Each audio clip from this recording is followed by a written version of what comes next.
And as to whether when we write is a willful, intentional, deliberate, and knowingful violation of any order. And even if you show that, and normally as to whether, like on the criminal law, we say that bail is a rule and jail is an exception. And as to whether, like I can say of Punjab Haryana High Court, averagely not because of the during this lockdown tenure of COVID-19, normally there are 3,000 to 4,000 contempt petitions. And there is also a power of where the courts suo motu take cognizance. Again, some reference to that Prashant Bhushan's case. Again, we will not be discussing about that aspects. But where the courts take suo motu cognizance, a person criticizing a judge in his own way, or the tenor of the language used on the social media like Facebook or something, what is the effect? We thought, why not request, I can say, an elder brother of ours who has been one of the initial pillars who helped to build the Beyond Law CLC panel sessions on different issues of law.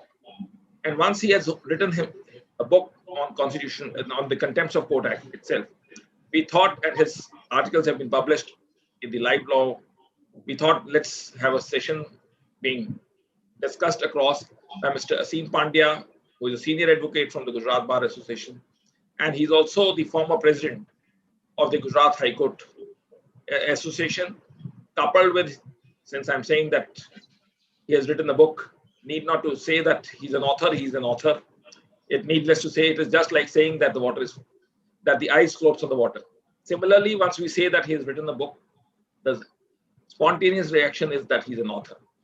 But the way I've seen him taking the sessions forward, the way he tells you the judgments off the cuff, and how he brings up the memento to understand the nuances is always fascinating.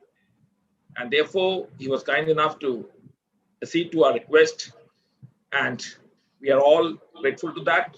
Before we request, as we also have started posting on the invite, kindly maintain social distancing, maintain the COVID norms, wear the mask, that is paramount.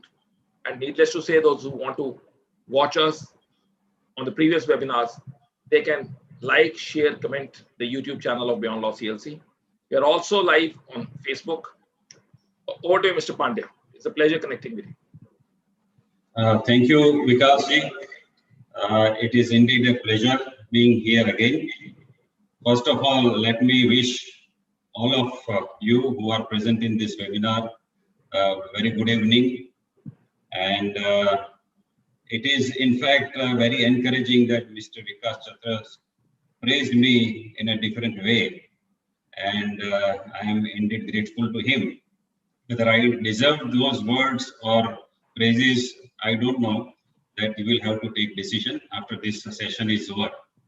So, in fact, Mr. Vikas Chatra has started this Beyond Law last year when the lockdown was imposed, I believe, if I am right. Now, since that last 1 year, he has been constantly arranging this kind of webinars, disseminating law, knowledge of law, which is in fact a Herculean task. It requires a great dedication, commitment, and passion. So I could not resist myself in saying this that Mr. Chatra, whatever he is doing is a great job, which would be helpful not only to the present generation, but it is going to be useful to the next generation of lawyers and generations to come, because whatever webinars he has conducted all throughout this year, more than 1 year, I think more than 300 webinars have been conducted. So all these are archived, and therefore not only the present generation would be benefited, but future generation will also be benefited by these webinars. And whenever any question would arise in the mind of a student, mind of a lawyer, or a mind of a judge on a particular legal issue, I am sure that definitely in this web platform, which is created by Beyond Law CLC and Mr. Vikas Chatra, there would be an answer. So with this, let us move on to this subject. The subject is Article 129 and Article 215 of the Constitution of India and the Contempt of Courts Act 1971. The title of today's webinar, in fact, does not convey what is the nature of discussion which is going to be done today. So let me just broadly point out the nature of discussion which is going to take place today. Is on one hand, we have constitutional provisions like Article 129 and Article 215. There are other articles also which I will refer to little later. And on the other hand, there is a provision, there is an act, parliamentary act, which is known as Contempt of Courts Act 1971. So today's discussion would be about the interplay of the constitutional provisions and the provisions of the Contempt of Courts Act 1971. You would wonder that why this kind of discussion is at all necessary. What is the need? That would be a first question which would occur to your mind. And the answer is that on this issue, that is whether Parliament is entitled to make a law in relation to contempt of court, when such powers are inherited by the Supreme Court of India and the High Court of all high courts all over the India under Article 215 of the Constitution of India. So once these powers are recognized under the Constitution, whether by ordinary legislation, such a power can be curtailed, limited, and whether Parliament under the enactment prescribed maximum punishment, period of limitation, and the procedure thereof. So this is the basic discussion which is going to take place today. Now, on the aspect of why it is necessary. Now, if you examine this issue in the light of which what I have said just now, if you examine this, the judgments of the Supreme Court of India on this issue, you would find a cleavage in opinions of the Supreme Court of India. There is one set of judgment which takes one particular kind of view, and there is another set of judgments which take quite a contrary view to what has been taken by one set of judgments. Now let me point out the first set of judgments that have taken a particular view is this. It has been stated that Article 129 and Article 215 of the Constitution of India confers or recognizes an inherent jurisdiction of the Supreme Court and the High Court in punishing contempt of its own court. Now, once this has been recognized or conferred by the provisions of the Constitution of India, such inherent powers cannot be limited by an ordinary legislation made by a parliament. So that is first proposition of law which has been laid down in one set of judgments. The judgments I will refer to little later. The second proposition of law is, which has been laid down, is that Parliament has not made any law with regard to the contempt of the Supreme Court of India. It is very surprising and very, I think, ingenious way of saying that there is no law of contempt in relation to the contempt of court of the Supreme Court. So that is the second proposition of law which has been laid down by the Supreme Court. And third proposition of law which has been laid down by the Supreme Court is that the Supreme Court is not governed by the provisions of the Contempt of Courts Act 1971, and therefore it is free to exercise the powers in their own way. It is not bound by the procedure laid down under the Contempt of Courts Act, and it is also even not bound by the maximum punishment which is prescribed under the Contempt of Courts Act. So this is a first set of judgment which takes this view.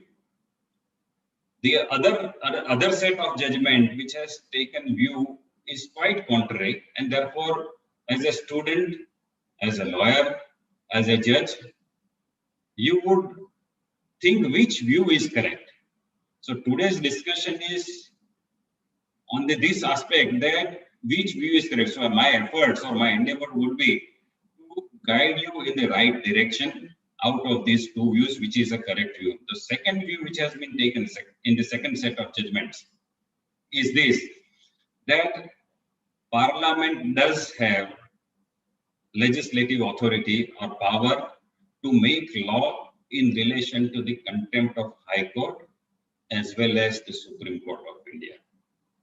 So that is the first proposition of law. The only rider which has been put by the second set of judgment is that these powers which are vested in Supreme Court and in the High Court are inherent powers recognized by the Constitution of India, and therefore this power cannot be abrogated or stultified or cannot be taken away by ordinary legislation. So to what extent Parliament can do is that it can define the contempt. It can lay down the procedure for investigation of the contempt. It can prescribe maximum punishment which can be imposed if a person is held guilty. It can prescribe limitation for initiating the action. But the Parliament has no power, authority or jurisdiction to completely take away or divest the Supreme Court or the High Court of its own jurisdiction, inherent jurisdiction, which is recognized under Article 129 and 215 of the Constitution of India. So this is the second set of judgment, and now the basic task which we will have to undertake as to which one is a correct view. Now to understand this, that which view is a correct view, we will have to go a little bit into the historical aspect of the contempt jurisdiction. The second aspect is that we may have to even look at the pre-constitutional legislation with regard to the Contempt of Courts Act, and what are the changes made by this current law, which is 1971 Act, which has been enacted on the basis of the report which was given by the Sanyal Committee. Mr. Sanyal was Additional Solicitor General who was given task to examine this aspect and submit his report. And on the basis of his report, this act has been enacted. And in the meantime, after the Sanyal Committee submitted its report, the report was referred to the Joint Select Committee, and they also made certain suggestions, and the present law, that is 1971 Act, is the outcome of the joint efforts of the Sanyal Committee report and Joint Select Committee of Bhargav Committee, which is known as Bhargav Committee also. So this is the outcome of this. Now, let us go to the first aspect, historical aspect. So far as contempt jurisdiction is concerned, it has been said that contempt jurisdiction is coeval with the first foundation of the court. So it dates back to the first foundation of the court itself. When the first foundation of the court is laid, it is a necessary incident and attribute of the court, because without such powers, the court will not be able to exist and will not be able to enforce the final judgments and orders that are passed by the court. So it is a necessary incident and attribute of the superior court of record, and it dates back to its first foundation itself. So this is the historical background in which the contempt jurisdiction has been understood.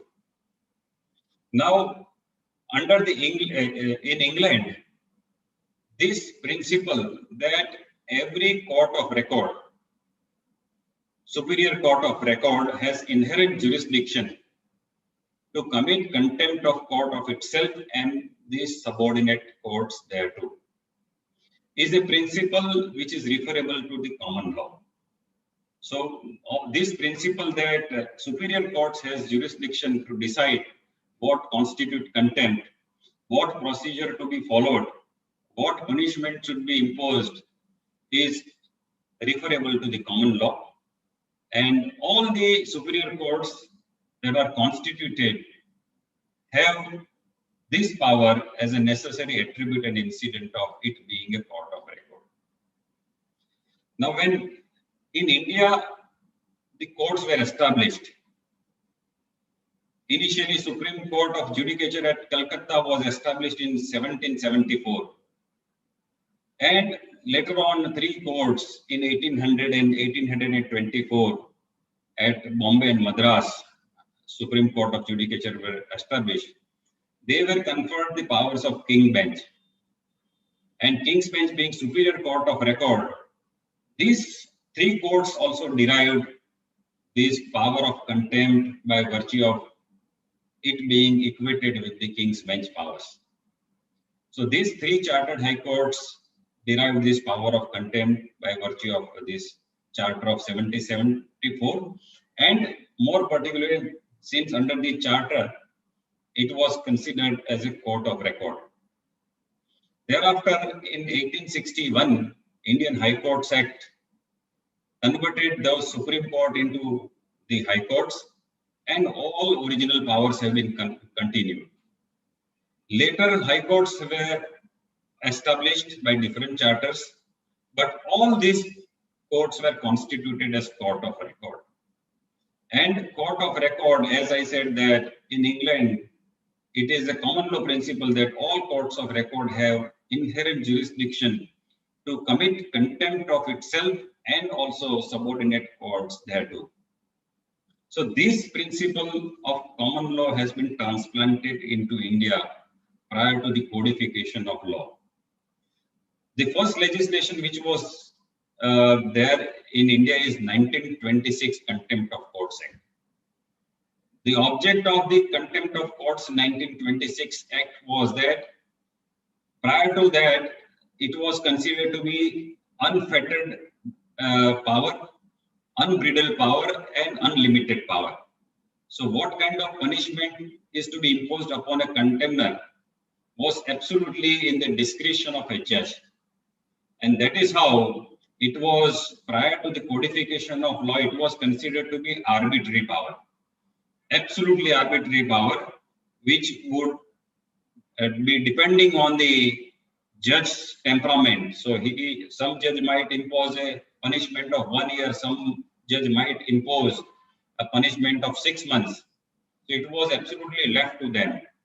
So in those days, the contempt jurisdiction was considered to be arbitrary, unlimited jurisdiction, which did not define what is contempt. It did not define even what would be the punishment which is liable to be imposed. And interestingly, the accuser, the jury, the judge, and hangman were the same person, that is the judge concerned. So that is how it was considered to be most arbitrary jurisdiction. So the parliament thought it fit to limit this jurisdiction, arbitrary jurisdiction, by providing the maximum punishment that can be imposed if a person is found guilty of contempt. So in 1926 Act, for the first time, the powers are defined. So maximum punishment has been prescribed that if a person is held guilty of contempt of court, he can be punished for imprisonment up to 6 months, and he can be fined for 2,000 rupees. So that was the punishment which was prescribed in 1926 Act. Later on, certain amendments were made in 1926 Act in 1937, and it was provided for that High Court would not only include the High Court created by chartered specific charters, but also judicial commissioners also. So High Court would also include judicial commissioners, and also there were some doubts that if a person has committed contempt outside the territorial jurisdiction of the High Court, whether he could be proceeded with and he can be punished by a particular High Court if he is outside the jurisdiction of the court. So those doubts were raised, and ultimately in 1952, the Act was re-enacted with this clarification that irrespective of the person, whether he is in the territory of the particular High Court or not, but if he has committed contempt of a particular High Court, he can be proceeded against in that court, and he can be imposed appropriate fine within the limits that are prescribed under the provisions of the 1926 Act and 1952 Act. So 1952 Act was mere reproduction of 1926 Act, with these two clarification that it would also, High Court would also include judicial commissioners in those days, and whether person is within the territorial jurisdiction of the particular High Court, if he has committed contempt, he can be proceeded with before that particular court, and he can be punished. So these two clarifications, so those enactments are very short enactments. They have hardly 5 sections only. They are not elaborate enactments. So, but interestingly, when 1952 Act was enacted, the Constitution has already come into force, which has recognized that Supreme Court has also power of contempt. But somehow in 1952 Act, this aspect has been missed out. So the first judgment, which was post-constitution judgment, that is 1954 judgment, that is Sukhdev Singh's case. In that case, Supreme Court considered all these aspects, constitutional history and the history of the contempt of courts and the codification of the contempt law, and all those things have been considered, and then it said that these acts provide jurisdiction and provides limit in respect of the High Courts only. It was true when that judgment was given by the Honorable Supreme Court of India in 1954. But that view, which was laid down by the Supreme Court in 1954, was no longer a good law after 1971 enactment, which is a present enactment. So this is the basic background in which the task was given to Mr. Sanyal to make recommendation what kind of legislation should be enacted. And ultimately, on the basis of the report given by Mr. Sanyal and which was referred to a joint select committee, the present act has been enacted. Interestingly, Mr. Sanyal undertook this exercise of examining whether the inherent powers which have been recognized under the Constitution of India could be limited, could be defined, and could be regulated by a parliamentary legislation. After thorough examination of the constitutional provisions, the pre-constitutional laws of privy councils, the 1883 law in Surendranath Banerjee's case of the Calcutta High Courts, all those cases were considered, constitutional provisions were examined, and after thorough examination and after due deliberation, the Sanyal committee came to the conclusion that Parliament does have jurisdiction to enact a law in relation to the contempt of court of the Supreme Court as well as the High Court.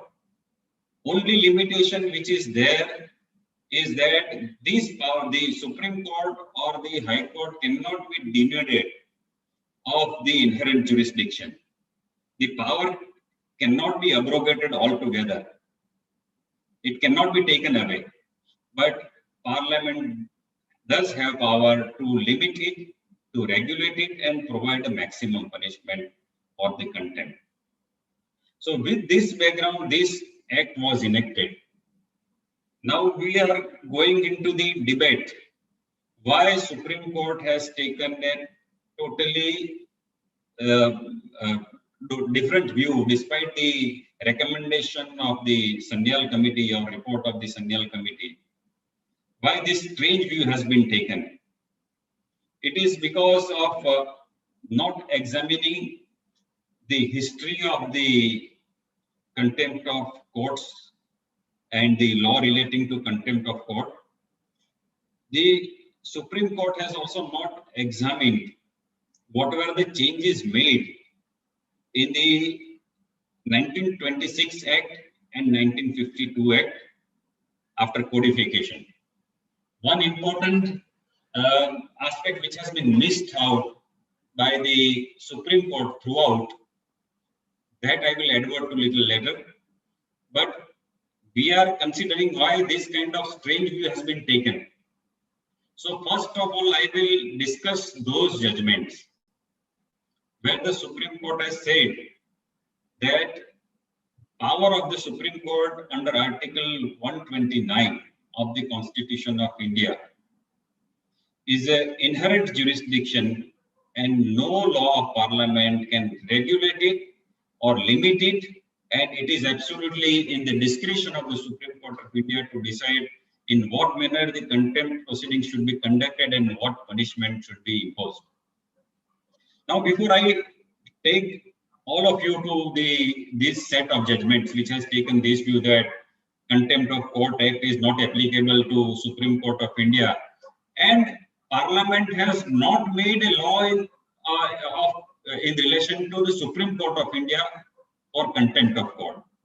Now, this is a very strange observation in my personal view, and when I discuss the constitutional provisions and the certain omissions which have taken place, you would realize that this statement of law which has been laid down by the Supreme Court, that Parliament has not made law with regard to the Supreme Court of India's contempt of court. So this is a very strange view. But before I go to these judgments that have taken this view, let us take a quick look at the provisions of the Constitution of India. Now, first provision is Article 129. Now, what does Article 129 states? It states that the Supreme Court of India shall be a court of record, and it shall have power of such a court, including power to punish for the contempt of itself. So it has been constituted as a court of record, having all powers of such a court, and then including power to punish for contempt of itself. So these are the wordings of Article 120 now. Now, what are the wordings of Article 215? It is also similarly worded. Only difference is that instead of the Supreme Court of India, it has been stated that every high court shall be a court of record, and every high court shall have all powers of such a court, including power to punish for contempt of itself. So both are parimatria wordings are almost identical, except the name of the court is changed. In Article 129, it is Supreme Court. Article 215, it is High Court. Another provision which is very relevant is Article 142, Sub-Article 2. Article 142, Sub-Article 2 also provides the power of the Supreme Court of India to investigate contempt of itself and impose appropriate punishment, but that power has been specifically made subject to the law made by the Parliament. So please note this, that Article 142 clearly lays down that Supreme Court has inherent jurisdiction to punish, investigate and punish for contempt of itself, but that would be subject to any law made by the Parliament. So powers are specifically made subject to the law of Parliament. So inherent jurisdiction, yes, it is right, but it is not correct to say that it cannot be limited or defined, contempt cannot be defined or limitation cannot be prescribed. So it is made subject to law of the parliament. The another indication that parliament is entitled to make law in relation to contempt of court, and it has made a law, because 1971 Act is a composite law which is applicable to High Court as well as the Supreme Court. There is no justification from where did they get that Supreme Court is the Contempt of Courts Act is not applicable to Supreme Court, or the Parliament has not made a law in relation to Supreme Court. It is very strange view, but we will discuss this aspect. So I was on the point that there is another indication that Parliament has power to define or limit or regulate the procedure of the Supreme Court in relation to contempt of itself or subordinate court. That is, that you will find in Article 19, sub-Article 2. Article 19(1) gives or recognizes freedom of speech and expression. But that freedom or fundamental right is subject to the law that may be made by Parliament with regard to certain exceptions, and the exception contains that contempt of court. So here also Article 19 sub-Article 2 also refers to a parliamentary legislation. So Parliament can make law curtailing freedom of speech and expression, and that would also include law in relation to the contempt of court also, because when certain restrictions are imposed by the provisions of the Contempt of Courts Act, they would be in the nature of restriction on freedom of speech and expression. So that is also made subject to the law made by Parliament. Now I will take you to the entries, relevant entries. Entry 77 of List 1 of Schedule 7 clearly confers powers on the Parliament to make law in relation to the contempt of Supreme Court also. So entry 77 says that Parliament is entitled to make law in relation to Supreme Court, its organization and its jurisdiction, including the contempt of courts. So there also a clear indication is that entry 77 of List 1 Schedule 7 clearly recognizes power in Parliament to define and regulate the contempt procedure of the Supreme Court. Entry 14 of concurrent list, that is List 3, is also clearly says, it clearly says contempt of court, but not Supreme Court of India.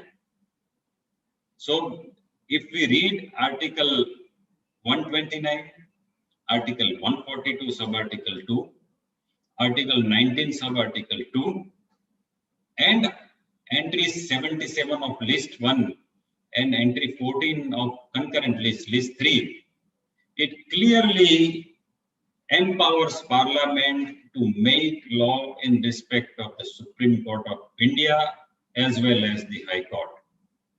So the statement of the Supreme Court that Parliament cannot make legislation in relation to the contempt of Supreme Court because it is an inherent jurisdiction recognized by Article 129.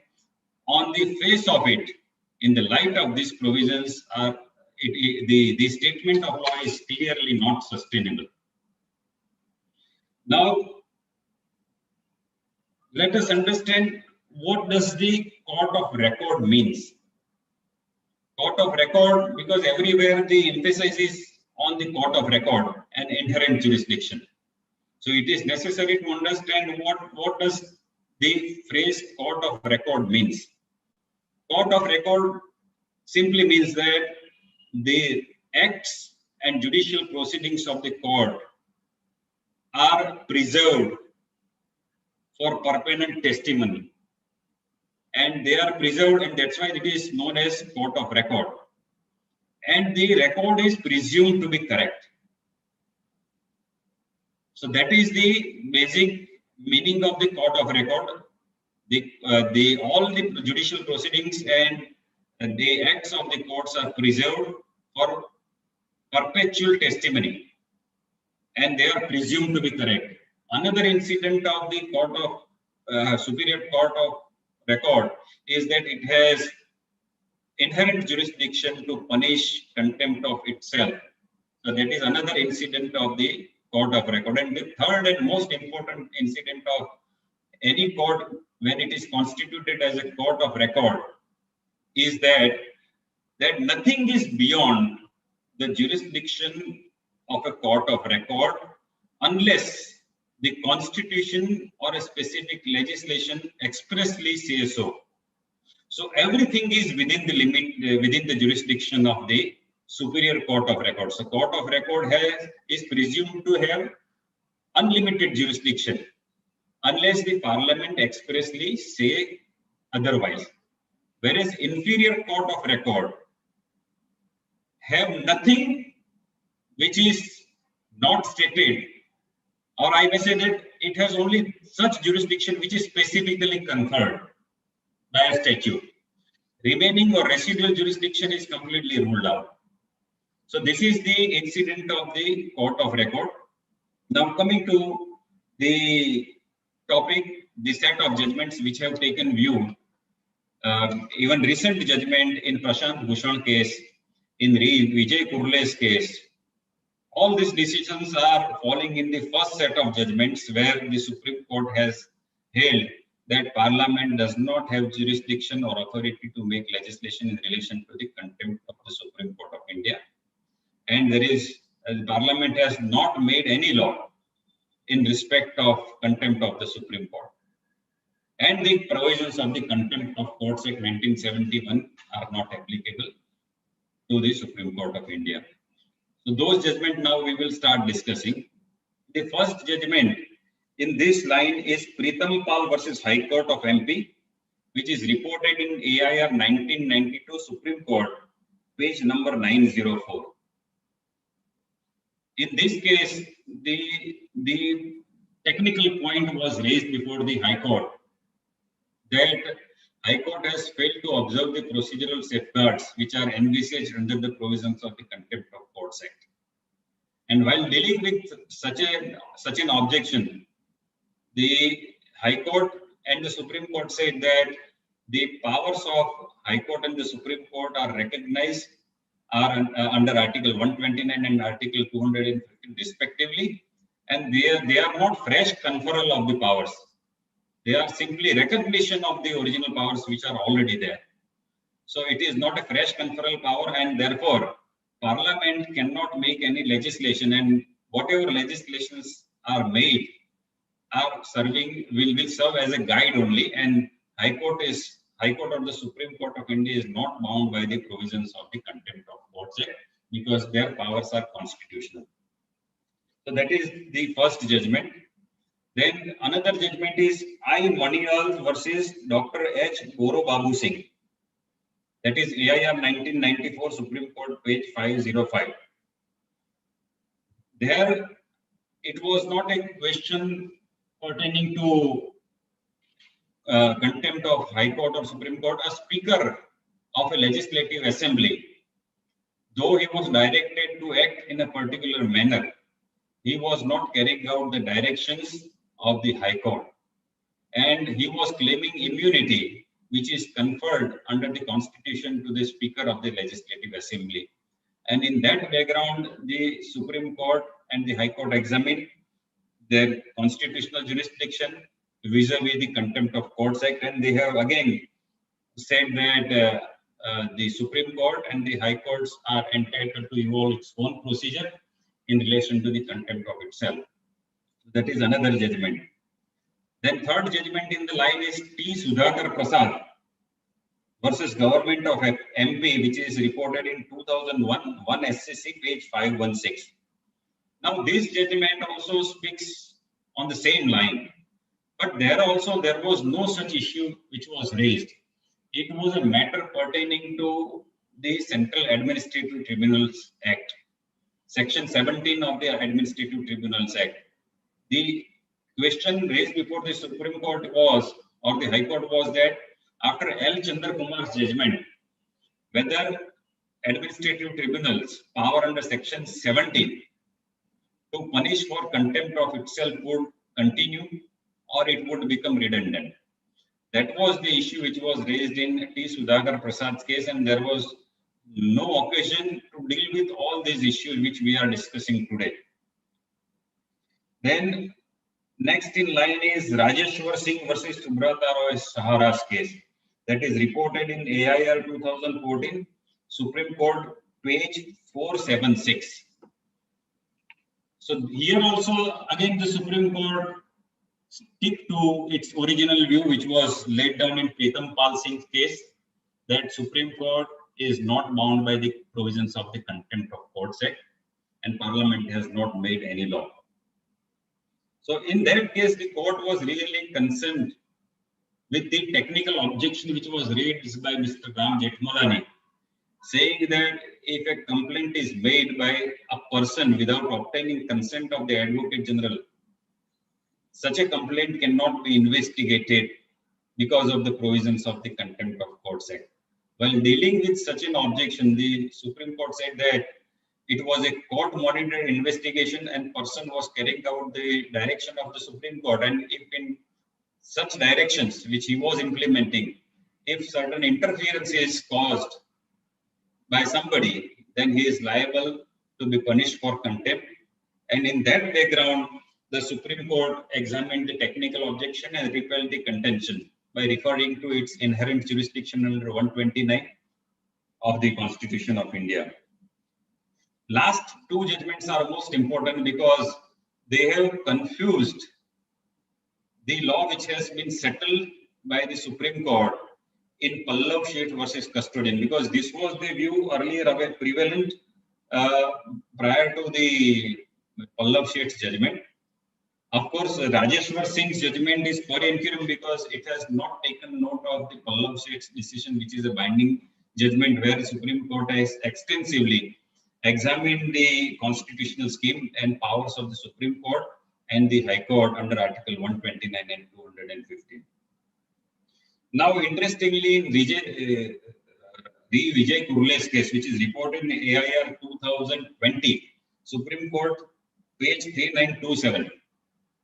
In this case, also certain technical objections were raised about the manner in which the contempt proceedings were conducted by the Supreme Court of India. The Supreme Court failed to follow certain procedural safeguards provided under the Contempt of Courts Act, and it was investigated in a manner which the Supreme Court deemed it appropriate. So the contention was raised that the Supreme Court ought to follow the provisions of the Contempt of Courts Act. It is required to frame charge. It is required to give particular notice in a particular format, giving details of the contempt, and also without consent of the Advocate General, such a proceeding was not maintainable. Now, while dealing with such contentions, the Supreme Court relied upon judgment of its own judgment in Pritam Pal Singh's case and Delhi Judicial Service Association's case versus State of Gujarat. I will refer to that judgment little later, but the Delhi Judicial Service Association case does not lay down what is referred to by the Supreme Court in Vijay Kurle's case or in Prashant Bhushan's case. It was entirely a different case.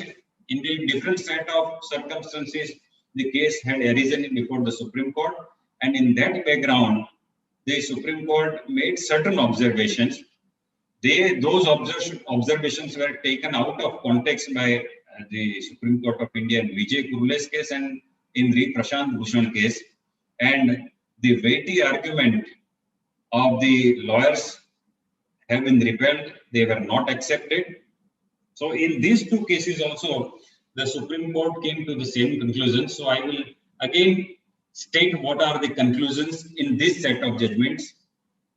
These conclusions in this set of judgments are: first conclusion is that Article 129 confers inherent jurisdiction in the Supreme Court of India and it cannot be regulated by ordinary legislation.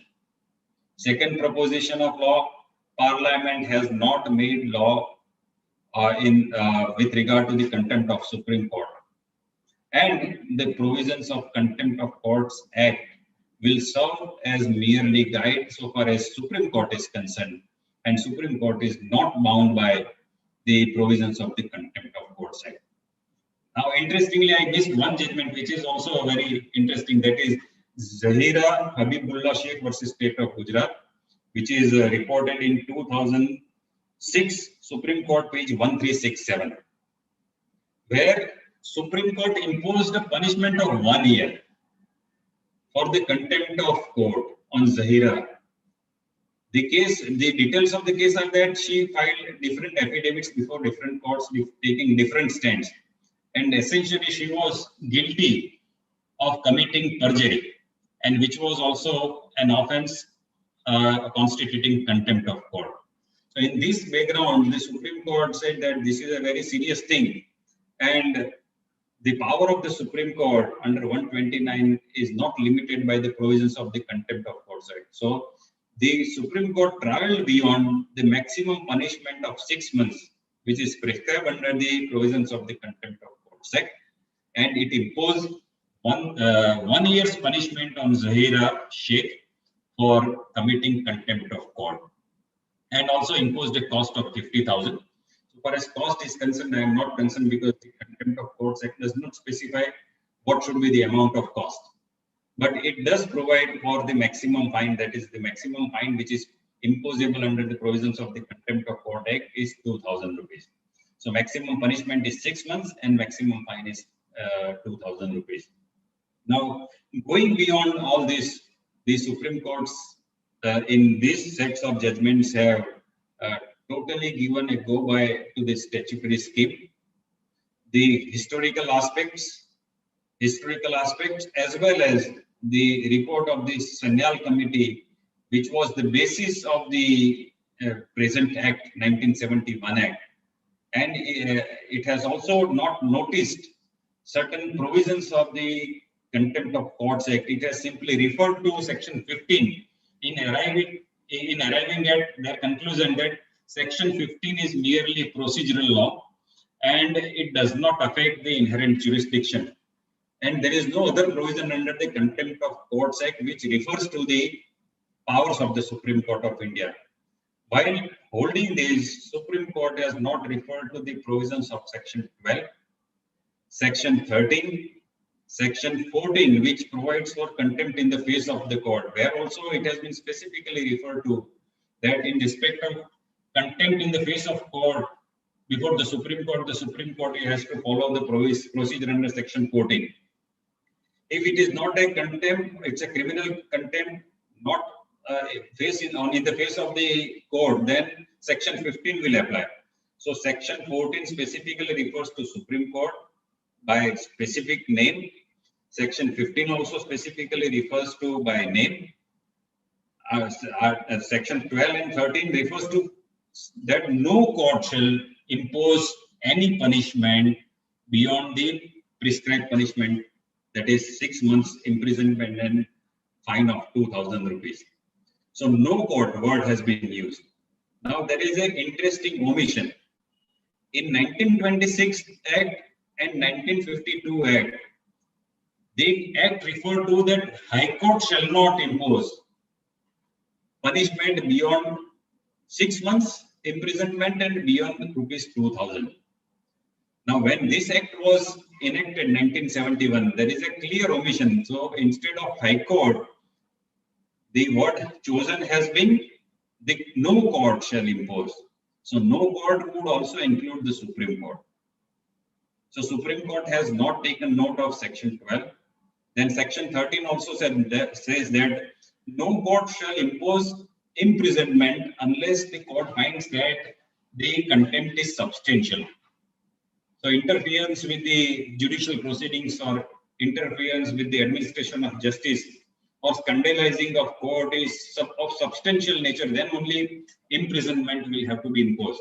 So there also the word no court has been used instead of High Court. So that would certainly mean that the legislature wanted to cover every court, Now, Supreme Court comes out with a strange argument. Some people also argue that contempt of court has defined the word High Court, but it has not defined the Supreme Court. The reason is that there is only one Supreme Court. Whereas while defining the High Court, it intended originally that it wanted to cover the judicial commissioners also, because in many states at the relevant time there was no properly constituted high courts and there were judicial commissioners which were exercising the power analogous to the High Court. So for that limited purpose, the definition of High Court was necessitated, and omission to provide the definition of Supreme Court in definition clause is absolutely insignificant and is of no consequence.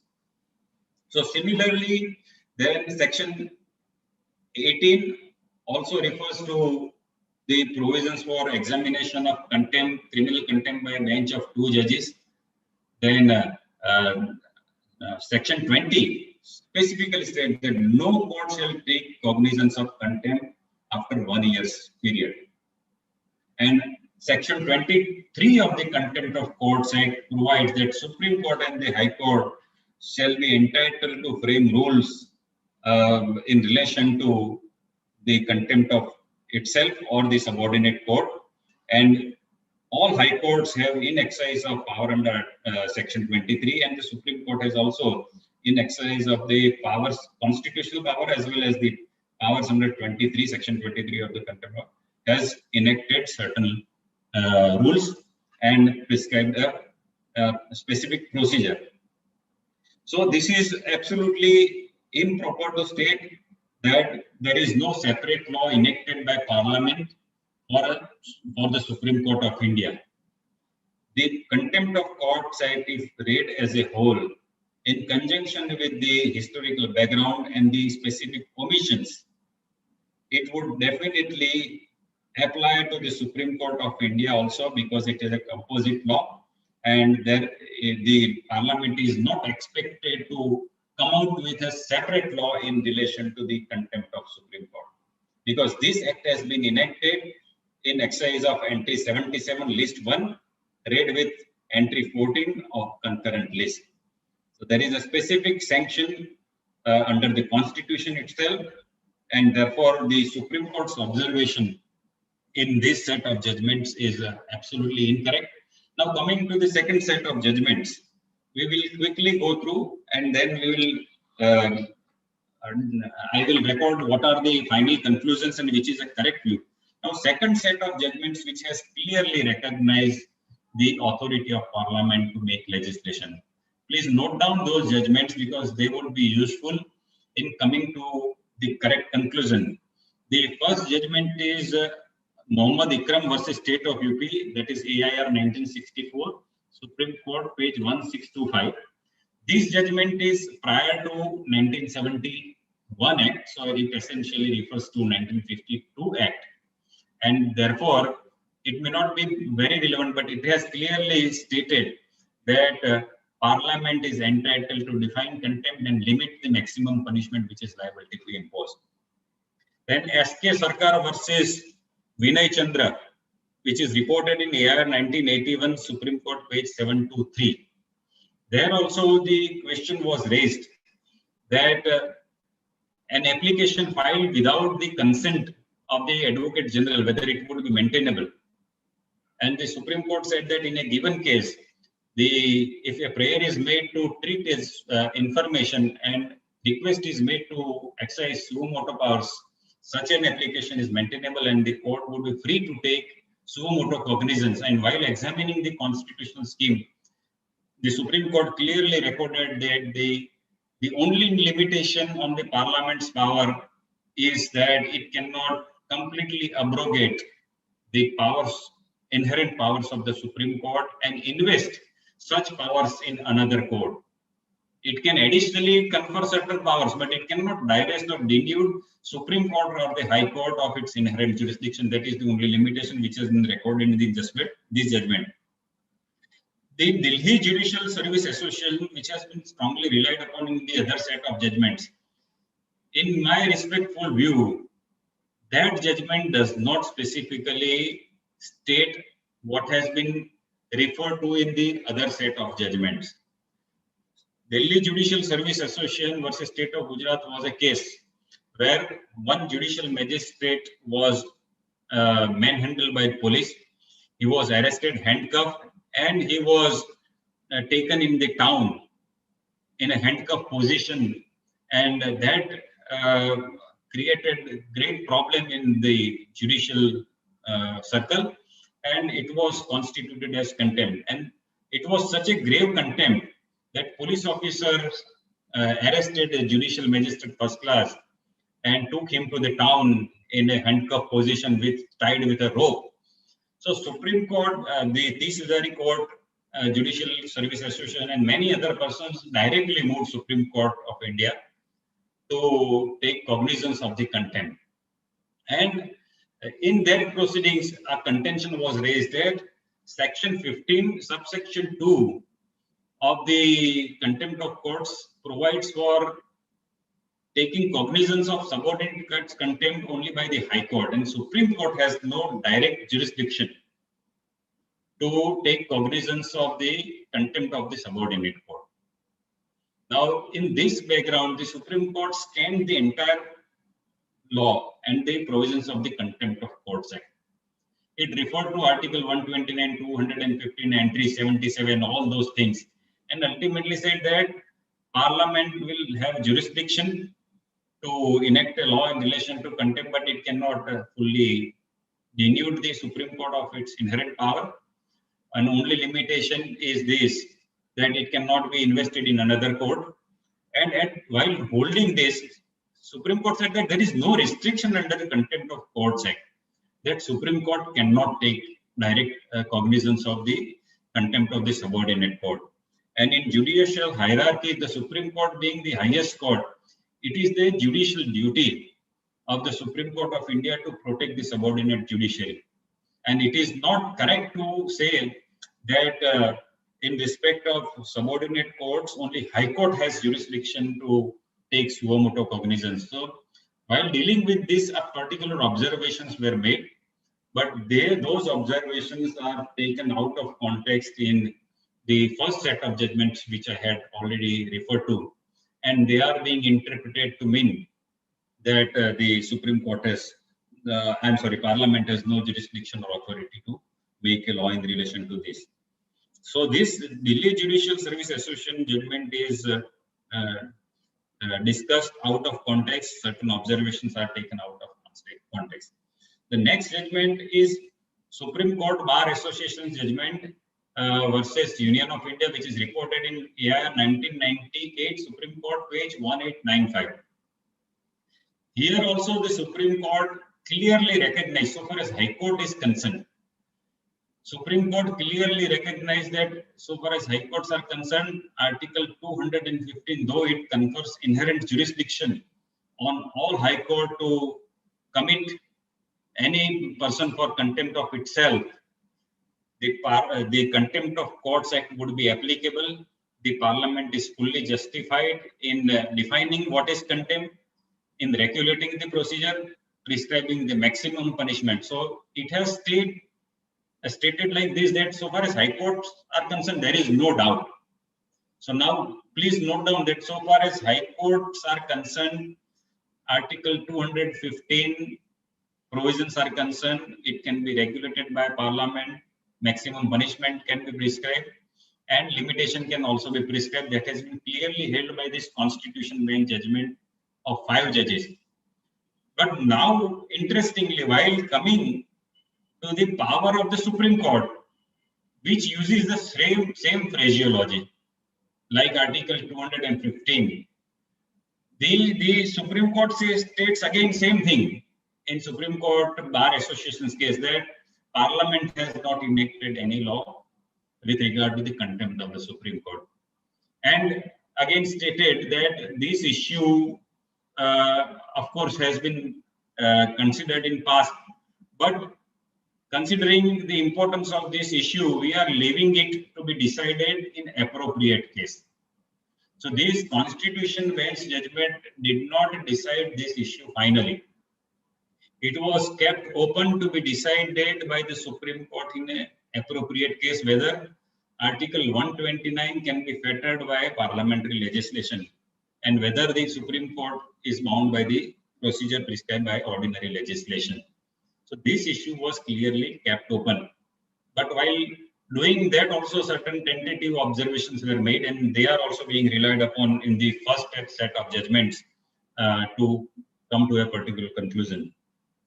Now, most important judgment which lays down the correct law. Please take note of this judgment, which is a 3 judges bench judgment. So, in addition to the 5 judges bench judgment in Supreme Court Bar Association, where clearly 215 jurisdiction has been clarified. And this judgment, which I am referring to, is Pallav Sheth versus Custodian, which is reported in AIR 2001 Supreme Court, page 2763.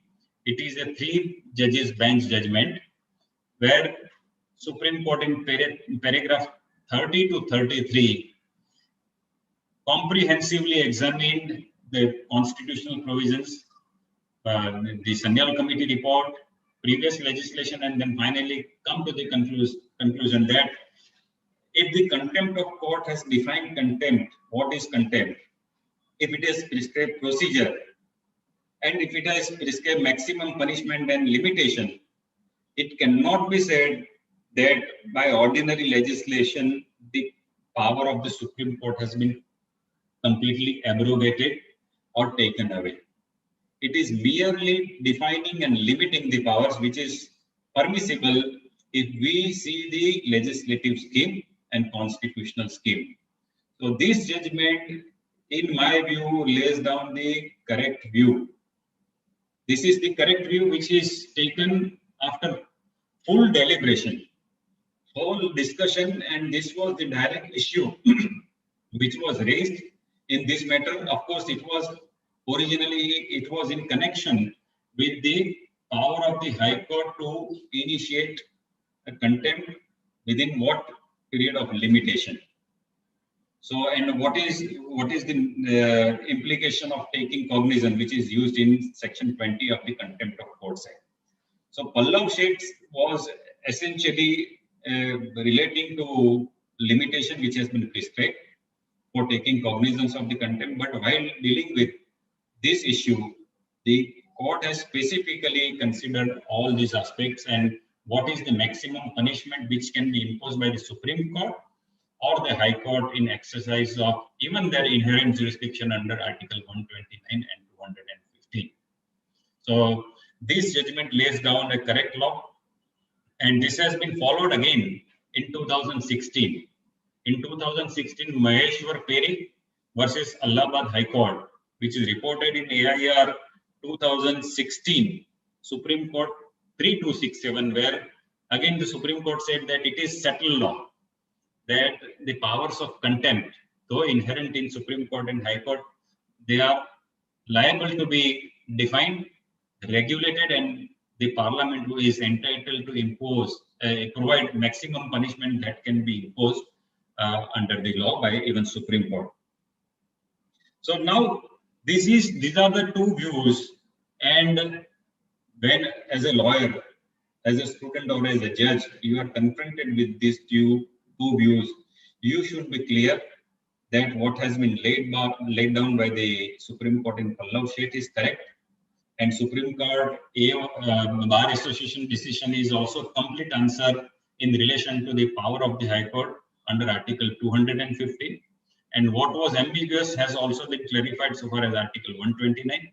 It is a distortion or a deviation of this settled law in these two latest decisions, that is Re Vijay Kurle and Re Prashant Bhushan case. In fact, in Prashant Bhushan case, when punishment was to be imposed, again this argument was raised, and it has been argued by the advocate that there is no conflict between the constitutional provisions and the provisions of the Contempt of Courts Act. They work in harmony. There is no conflict at all. And court is unnecessarily paying attention to some sort of imaginary conflicts and then trying to preserve their jurisdiction as if it is an unlimited jurisdiction. But this argument was negatived by the Supreme Court by simply reproducing 18 pages. 18 pages from Vijay Kurle's judgment. There has to be some limits in reproduction. How can you produce 18 pages from one judgment just to answer a particular question and then say that this argument has been dealt with and therefore we are not discussing it with?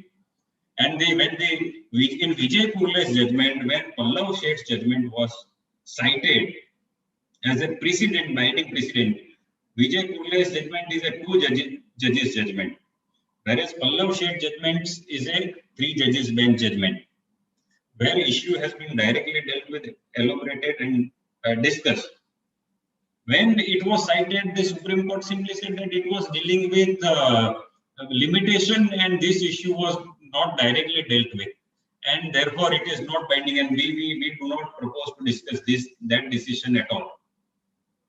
So that is how the judgment in Vijay Kurle cannot be considered to be a precedent, binding precedent, for one reason, that the decision of Pallav Sheth has been perfunctorily dealt with, which is binding to it, and all this legislative history and Supreme Court Bar Association judgment and other judgments, Maheshwar Perry's judgment 2016, which is given by Justice Joseph sitting with Justice Nariman, that it is a settled law that Parliament is entitled to regulate and define the contempt and the prescribed maximum punishment.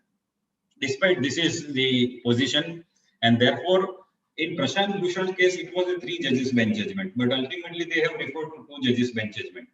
So entire law has been confused because of these two latest judgments, where in fact the controversy was fully settled, and in my view there is no doubt about the jurisdiction of Parliament or authority of Parliament to make legislation, with only one caveat, that Parliament cannot completely take away or divest Supreme Court or High Court of its inherent jurisdiction under 129 and 215 respectively. This is the only limit. Otherwise, everything can be done under ordinary law, which is enacted by Parliament, and it is a composite law. So this one interesting aspect, I think very little time is left, just 2 minutes more, and then we will end it because 1 hour and 10 minutes have passed. Now, the arrogation of unlimited jurisdiction is antithesis to the rule of law. When Supreme Court says that we are not bound by any law and we have unfettered jurisdiction, that itself violates the fundamental and basic structure doctrine, where it has been stated that rule of law is part of basic structure. And it also ignores the long established dictum that king is under no man but the God and the law, which was laid down by Henry the Breton in 13th century, and which is also forming part of Magna Carta. So the arrogation of unlimited jurisdiction, having unlimited jurisdiction or unfettered powers in the matter of contempt of itself or a subordinate court, as assumed by the Supreme Court, has no place in the Constitution, which is governed by law, because Supreme Court is also ultimately the creature of Constitution.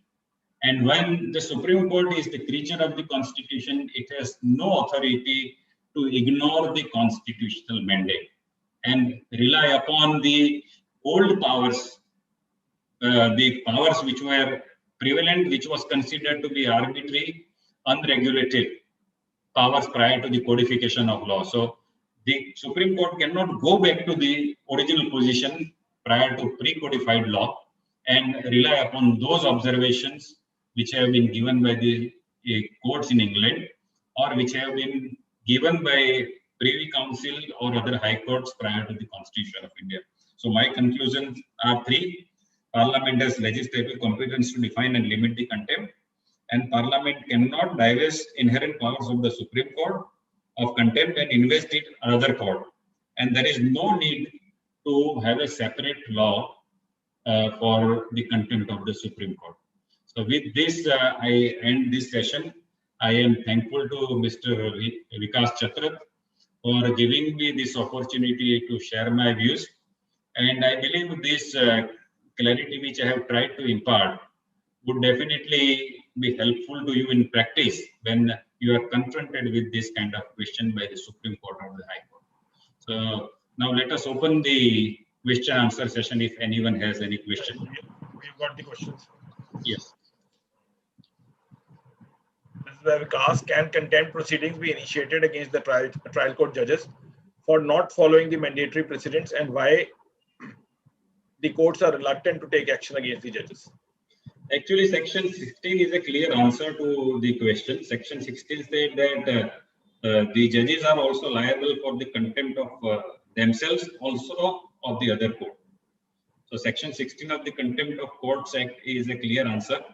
There also, again, there is one rider which has been judge-made law in state of Rajasthan versus Prakash Chand, AIR 1998, page 1315, where Supreme Court said that the judges of the court of record cannot commit contempt of itself or any other court. So it's a broad proposition which has been laid down in the state of Rajasthan versus Prakash Chand. But otherwise, subordinate judges are liable to be held for contempt of court if they ignore the binding precedent. This is by Dr. Shrikant.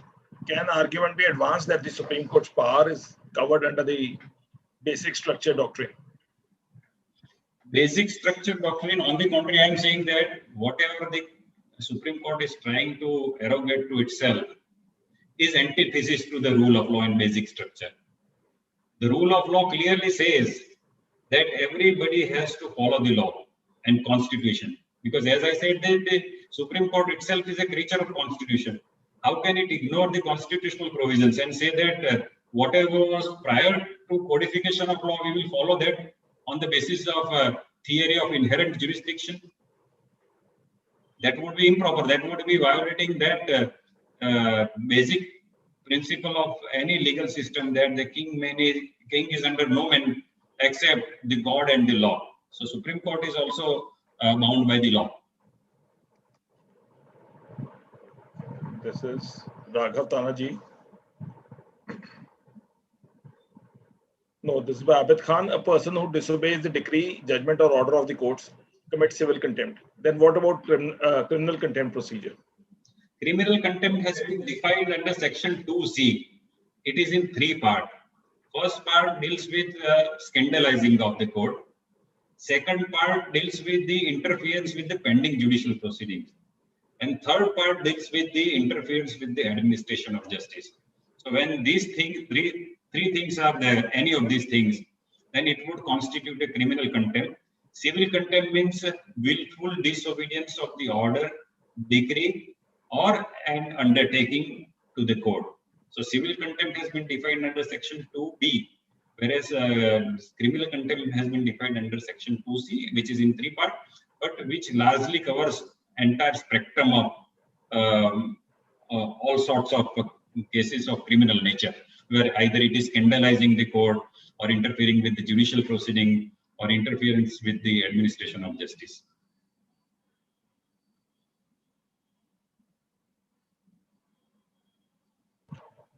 This is, if a matter is settled under the Arbitration Act and there is a violation, can proceedings of Contempt of Court Act be initiated? I think if I recollect, recently there is a judgment of the Supreme Court where it has been held probably that he would be liable for contempt. If I recollect rightly, there is a recent Supreme Court judgment that since arbitrator is also entitled to issue injunctions under Section 9 and later on under Section 16 of the Arbitration Act, and it has almost characteristics of an enforceable decree, and therefore violation thereof would constitute a contempt. That is my impression. Is I am subject to correction, but mostly I am right.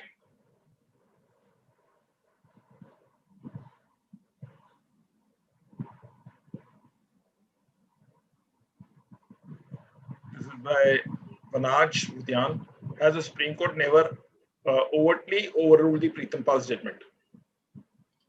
Pritam Pal's judgment, if I may say, it was 1990 judgment. I will have to check the date, because thereafter this Supreme Court Bar Association judgment and the Delhi Judicial Service Association and Pallav Sheth's judgment. Pallav Sheth's judgment, if you refer to it, if I recollect rightly, it has been dealt with in that judgment. And despite that judgment, the Supreme Court 3 judges bench has clearly held. And therefore, I'm not sure, but it is impliedly overruled. So I would say that it is not a correct law.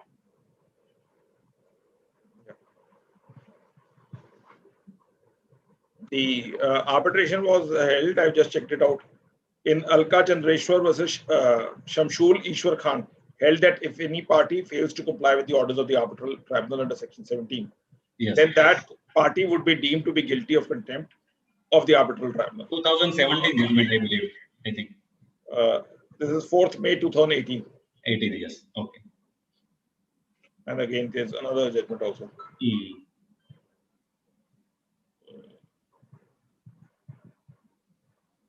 There's one article also. They'll have to read. This is on 15th of May. Arbitration proceedings and contempt. Will the Contempt of Courts Act apply to arbitration proceedings? This is by Gaurav 30 on 15th of June on Live Law. Yeah.